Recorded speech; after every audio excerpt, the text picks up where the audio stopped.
A particle is projected with velocity v0 along x-axis. The deceleration of the particle is proportional to the square of the distance from the origin. The distance at which the particle stops is equal to. Alright, so now I think we are moving to a slightly higher level of difficulty in doing the questions. Um, Usually this kind of questions are asked only for entrance exams which are not at the advanced level. Okay, anyway, let's set aside the difficulty level and start solving the question.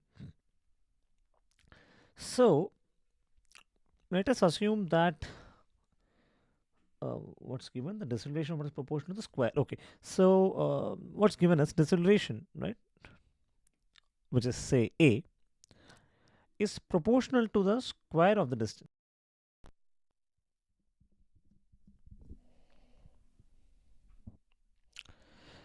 So this will further be equal to, further be a is equal to minus k into x square.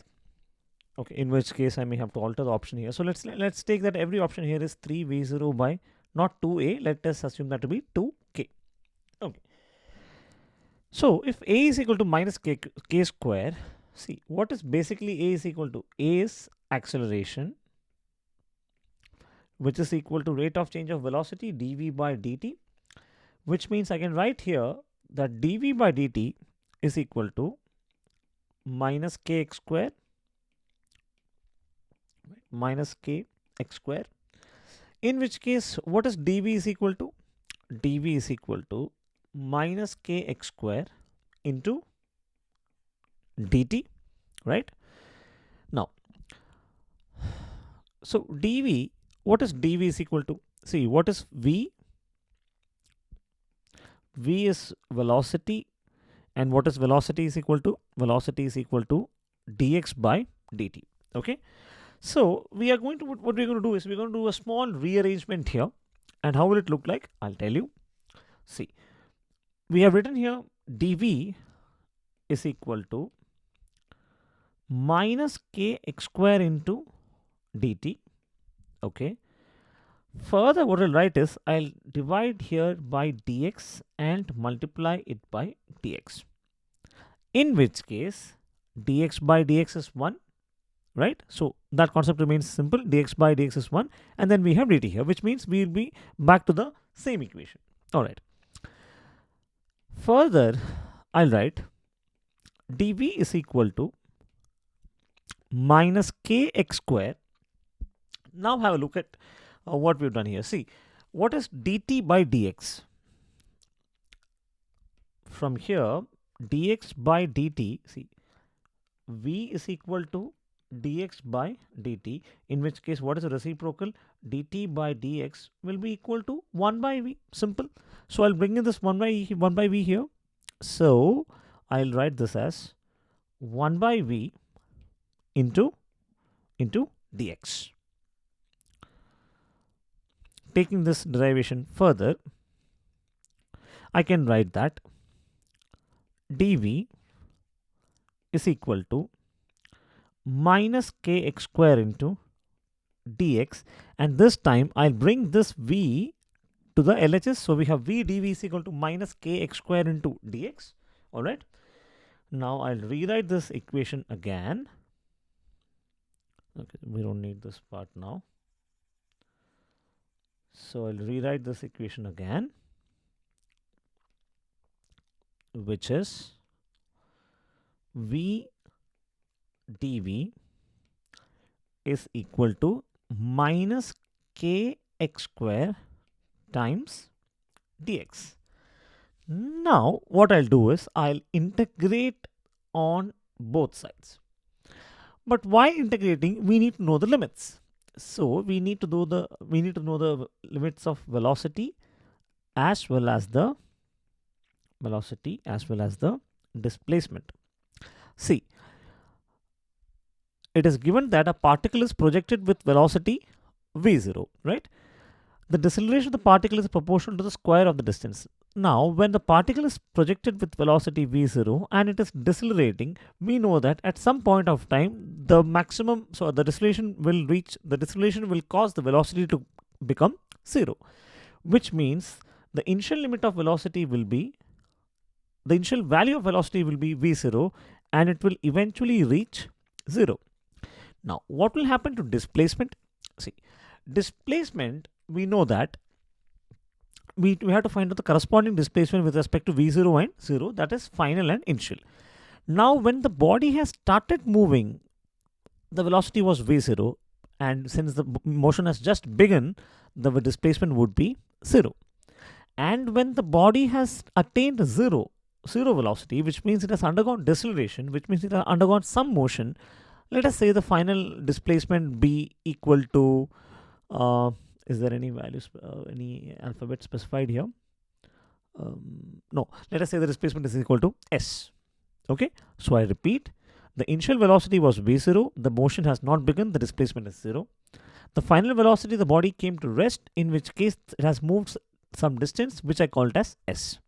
So if I rewrite this equation here, right, if I rewrite this equation here, what can I write the limit as? I can write the limit as v0 varying from, v varying from v0 to s, and displacement is varying from 0 to s, displacement varying from 0 to s. Now I'll do the integration. What is v dv? See, okay, I'll explain that also. See, integral of x to the power n dx is equal to x raised to n plus 1 the whole upon n plus 1, which means this here will be v raised to n plus 1. What is n here? 1. So this is v raised to 1 plus 1 the whole upon 1 plus 1. Limit varying from, what is the lower limit? The lower limit is v0, and what is the upper limit? It is equal to s, is equal to minus k is a constant here, right? And what is the integral of x square by this formula? X square dx will be equal to x raised to 2 plus 1 the whole upon 2 plus 1, which is equal to x raised to 3 whole upon 3, and the limit varying here from 0 to s. Okay, now let us apply the upper limit minus lower limit, which goes like this. If you write one more step here, this becomes v square by 2 limit varying from v0 to s is equal to minus k into limit varying from, okay, that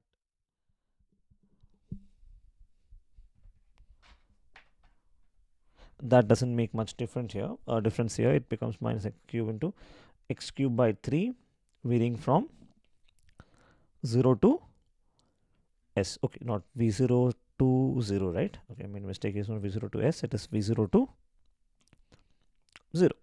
All right. Now, what happens when you apply the limit? What we get is upper limit minus lower limit. So it becomes 0 square by 2 minus v0 square by 2 is equal to minus k into s cube by 3 minus 0 cube by 3,